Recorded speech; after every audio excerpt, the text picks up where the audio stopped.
Hello and welcome to EV Review Ireland. My name is Derek Reilly. Today we're looking at the BMW iX3, so let's get started.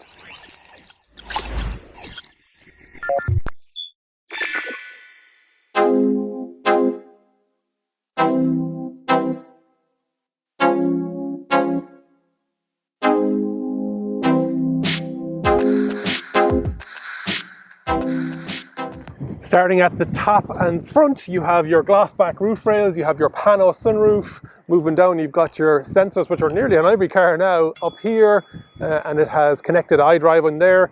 Some lovely creases here on the front of the bonnet, some really nice designs. You've got your LED lights, and you can spec them out to be laser lights as well. You've got some fake vintage going on here. Oh no, it's real.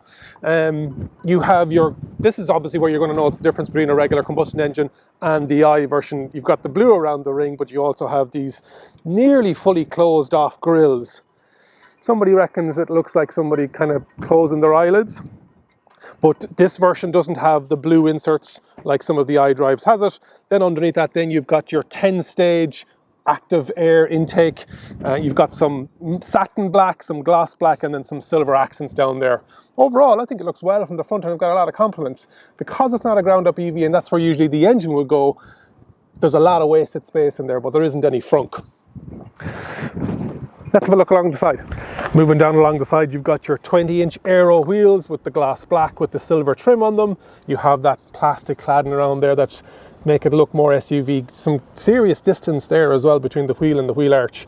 You've got your parking sensors. This is the blue. It comes in 4 colours: white, black, grey and blue.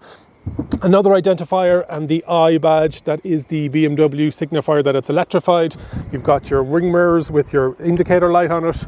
We talked about these when we were looking at the front, the glass black rails, and they can hold up to 100 kgs. This model doesn't have the keyless entry, but it is an option. Moving down, then you've got your glass black and silver sill, very similar to the front of it. Some nice creases on this. And then back here is where you have your charging port. And then you've got those sweeping around the corner, those taillights coming down the back as well. It hasn't got that fast back roof line like some of them have gone for, so there's a lot more space in the back, but you have a different spoiler and a different diffuser, but we'll go around the back and we'll have a look at that now. Along the back you have a different spoiler to the X3 and a different diffuser at the bottom. Has these kind of, where the exhaust should be, kind of chrome matte silver effect. Blue identifier around here. This is marked as an iX3 Premier Edition, but it's actually going to be an M Sport and M Sport Pro Edition that's going to be in Ireland. So there's been a bit of chopping and changing with spec and trim naming and what's actually on it. So if you go to the BMW Ireland website now, and I think even the one in the UK, it's going to be all M Sport versions. Hasn't got a kick, but it is electronically adjusted. Has that reversing camera back there. So in here you have some netting, you have a nice flat floor, 500 litres. You have a couple of different charging cables there. You have the home granny cable, and you have the Type 2. You've got that lip, and then underneath it then you have some spaces in there as well. You've got your emergency first aid kit, your manuals, your tyre compression kit, your wheel lock. In the boot as well, you have the ability to fold down the rear seats either side. And then you have 12 volt, and also some shopping bag hooks. So it's a lovely space, and then you've got that luggage cover at the back as well. Let's have a look on the inside.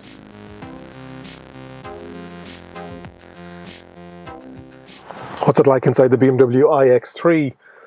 As always, I'll start from the door all the way over. Good size, chunky door. You've got a nice X feature here on the as the door hits the actual or teams up with the front dash. You've got presets on this model.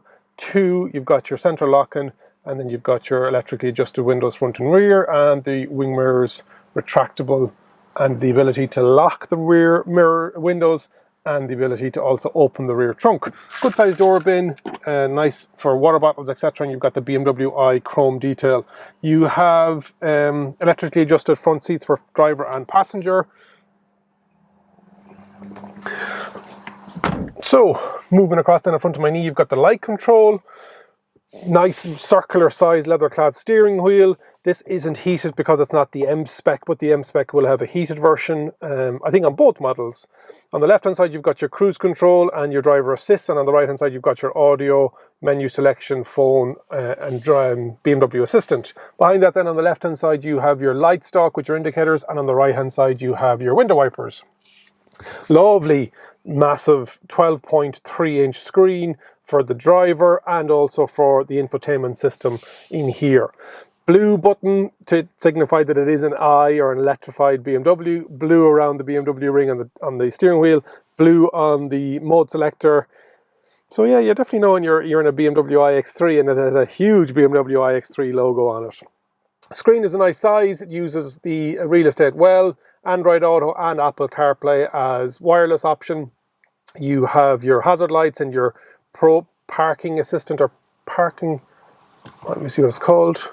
Intelligent safety is what it's saying when you press it, but it's definitely to do with the awareness of pedestrians, lane assist, etc, etc. But you can set that all up yourself. Physical volume button. This is the exact same as a X3, except for some of the blue dashes and dots. So you have your presets radio, and then you have another section then for your HVAC system, heated seats, dual zone, tri-zone. On this model, just dual zone up the front. And then you have the slider that I do not get on with. It's just so difficult to, I think it's, I'm not doing what, maybe it's a magnet system. Point proven. I cannot open it. It just doesn't want to open sometimes. It's definitely, you have to get it right on the middle of the, anyway. Wireless charging pad with USB Type A, and you have two cup holders, a 12 volt. This is obviously has the smoker pack because it has a cigarette lighter, and it has an ashtray. Behind that then you have your traditional BMW iDrive system with your media menu nav on the top, and on the bottom you've got your options. You can rotate and you can click. Then you've got your drive mode selector, reverse neutral driving, 2-second stage regenerative braking. But on BMW, D is adaptive cruise control on this model, so it sees what's in front of it, traffic lights, stop signs, it knows the map that you're on, it sees traffic, so it turns on the regenerative braking. But B then, if you want, it will be for one pedal driving. You have your traction control, you've got your 3 modes, sport, which you can set as individual, standard, which isn't, it's just set up the way it's set up, and then Eco Pro you can set up as well, so depending on, you've got your parking cameras as well. There isn't a parking camera at the front, but there is at the rear.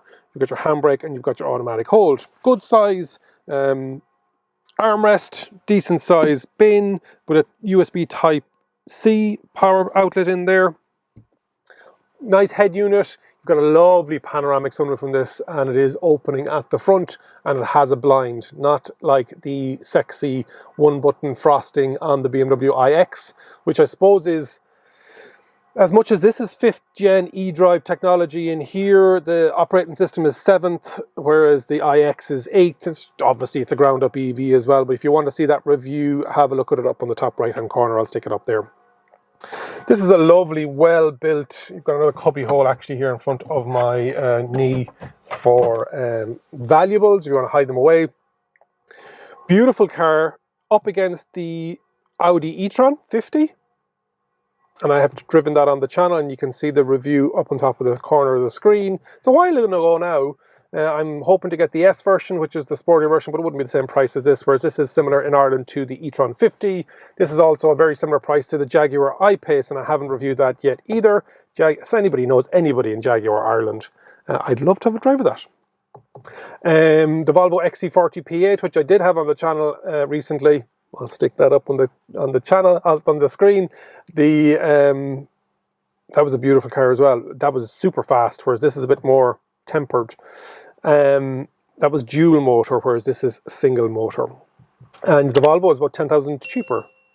And then some people are comparing this to EQC, but in Ireland the EQC is about 15,000 euro more expensive, so it wouldn't be fair to put it against that. Beautiful. Seats are gorgeous.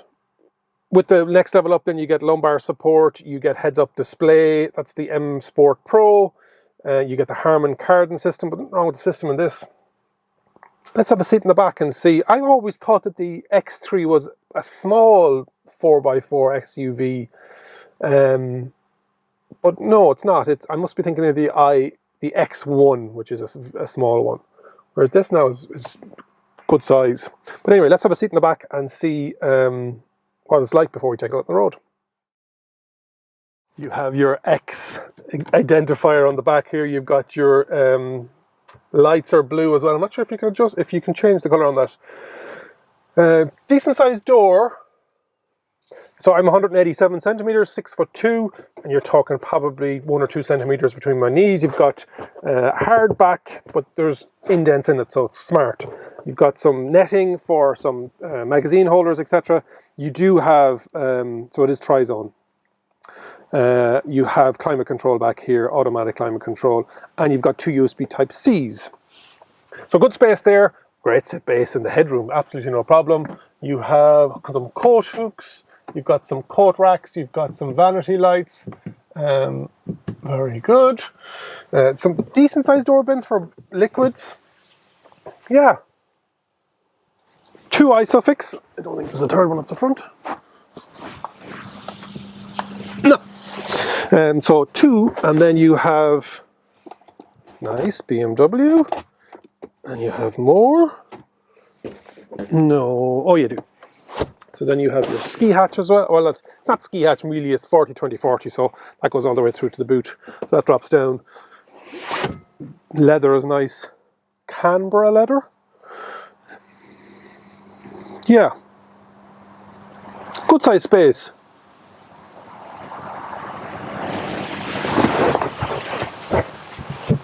The batteries are being put underneath, so this is slightly, the ground clearance in this is slightly lower to the combustion engine one. But batteries are all on the floor. They put it nice and thin underneath the seats, and it's rear motor. But again, the boot is slightly smaller than the X3, but we don't talk about combustion engine on this channel. So the boot is 500 litres and 1,570 when you drop the seats down, and you can do that. Another option on the iX3 is you can let the seats back, which I really like. Let's take it out for a spin. That panoramic sunroof is gorgeous. It's so far back. What's it like driving the BMW iX? Here on the M11, we're at 100 kilometers an hour, and a bit of road noise, a bit of wind noise. It is a windy day now, but there is a bit of wind noise off the wing mirrors at 100. We'll be coming up to 120 now in a second. Up to 120 if I don't exactly have to shout. I think it's more so that it's a windy day outside, very smooth. Yeah, I have no problem with that. Range for the BMW iX3, the WLTP rating on it is up to 460 kilometers. Real world, you're probably getting around 385, very much depending on how you're driving it, like anything. Outside temperature and the speed that you're driving at. I got it at about 260. I've drove it a lot, and it started creeping up because I was driving it better than the last journalist that had it. Better probably is the wrong word. More efficiently is the correct word. But yeah, active dampeners. It's a lot of weight, 2,200 kgs. It's a practical SAV, as BMW like to call it, sports activity vehicle. It is 500 litres in the boot. It has, if you drop that seats down, it brings it up to 1,560. It can have 100 kgs on the roof rack, with the roof rails, apologies. It can,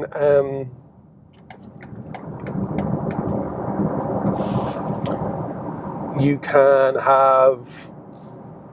tow up to 750 kgs braked and unbraked. So yeah, I'm not sure if the panoramic sunroof is helping me or hindering me today on such a sunny day with exposure on this camera, but we'll keep plowing on.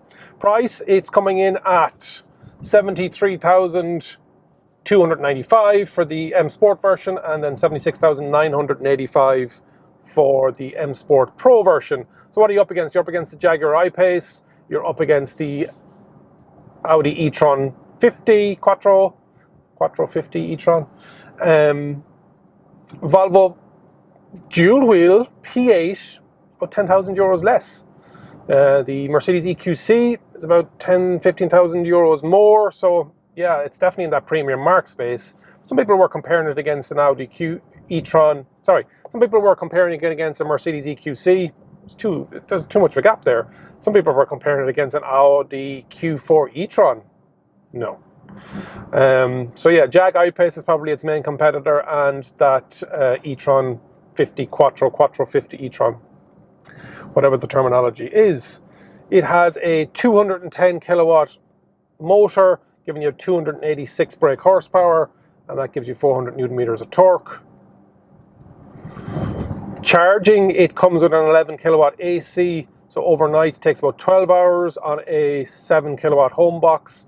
It can take up to 150 kilowatts on a DC fast charger, so that will get you from 0 to 80% in about 36 minutes.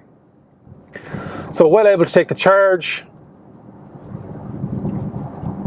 Top speed of it can reach a 0 to 100 kilometers in 6.8 seconds and a top speed of 180 kilometers. But is any of that stuff relevant to you? Potentially, potentially not. BMW, in this 5th generation eDrive system, their motors don't use any magnets, so they don't use any rare earth metals, apologies.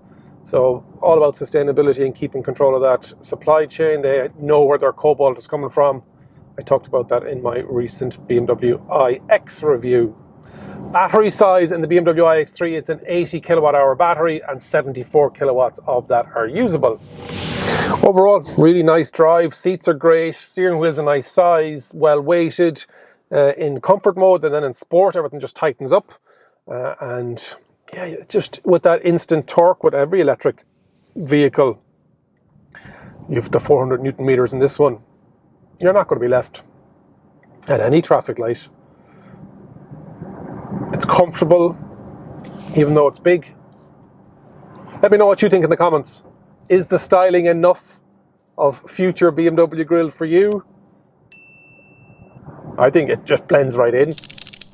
Absolutely blends right in. I've passed a couple of BMW X3s today, and really, unless you're really spotting it with the closed off partial grille on the front and the big badge at the back, if you debadged it, nobody'd know that you were driving an electric. Aero wheels may give it away, and the eye flashing on the side with those fake silver vents, but otherwise.